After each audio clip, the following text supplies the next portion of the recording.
Educational creativity চ্যানেলে সকলকে স্বাগত। আজ গুরুত্বপূর্ণ তথ্য আপনাদের সামনে আমি তুলে ধরবো, যেটি হচ্ছে ২০-২২ মামলা। সৌমেন পাল ভার্সেস শ্রাবণী নায়কের যে মামলা সুপ্রিম কোর্টের ১১ নম্বর কোর্টে ছিল, যে মামলার জন্য অনেক দিন ধরে আটকে ছিল প্রায় ৯,৫৩৩ জনের নিয়োগ। সেই ৯,৫৩৩ জনের নিয়োগ প্রায় সম্পন্ন হয়েছে।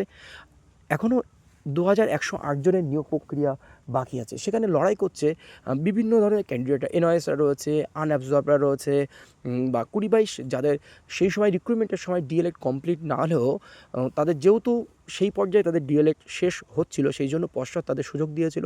তাই নিয়ে সিঙ্গেল বেঞ্চ, ডিভিশন বেঞ্চে বিভিন্ন মামলা হয়েছিল। এমনকি ২০-২২ কোনোবার জিতে গিয়েছিল, কোনোবার হেরেও গেছিল। মানে ২০-২২ পক্ষে মামলা হয়েছিল হাইকোর্ট থেকে, তারপরে সেটা সুপ্রিম কোর্টে গড়ায় তাদেরকে আটকানোর জন্য। এরপরে শেষে কিন্তু ৯,৫৩৩-এর প্যানেল হয়।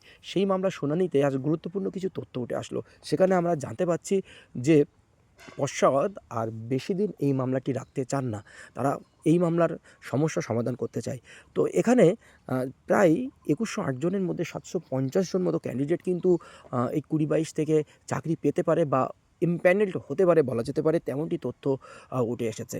তো এখানে মানে ২০-২২ ভাইয়াদের পক্ষে যিনি অ্যাডভোকেট ছিলেন পাটোয়ারি স্যার, উনি গুরুত্বপূর্ণ তথ্য তুলে ধরেন যে ২০১৬ রিক্রুটমেন্ট রুলস অনুযায়ী এখানে ২০-২২ যোগ্য নয় বলা যেতে পারে। কারণ ওখানেও বিচারপতি ২০১৬ রিক্রুটমেন্ট রুলস অ্যামেন্ডমেন্ট হয়েছিল কিনা জানতে চেয়েছিলেন, সেই অনুযায়ী বলা যায় ওনারা যোগ্য নয়। কিন্তু তাদেরকে ইন্টারভিউ হয়ে গেছে, বড় ব্যাপার এটা। তাদেরকে ইন্টারভিউ নিয়ে আছে, তাদেরকে ফিরে দেওয়া এইভাবে তো যায় না।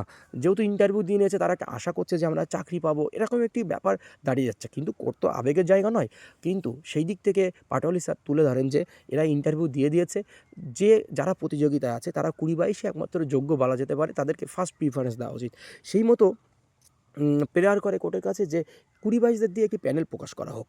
কিন্তু পশ্চাদের পক্ষে অ্যাডভোকেট জয়দীপ গুপ্তা স্যার বলেন যে আমরা প্রকাশ্যে এই প্যানেল প্রকাশ করতে পারবো না। আমরা সিলবন্ধ খামে আমরা কার কী নাম্বার আছে, না পেয়েছে, কতজন সুযোগ পাচ্ছে তাদের নাম জমা দিতে পারি, আমরা মেরিট পজিশন জমা দেবো না। কারণ ৯,৫৩৩-এর মধ্যে আমরা কোনোভাবে আর হস্তক্ষেপ করতে চাইছি না, এমনটাই বলা যেতে পারে।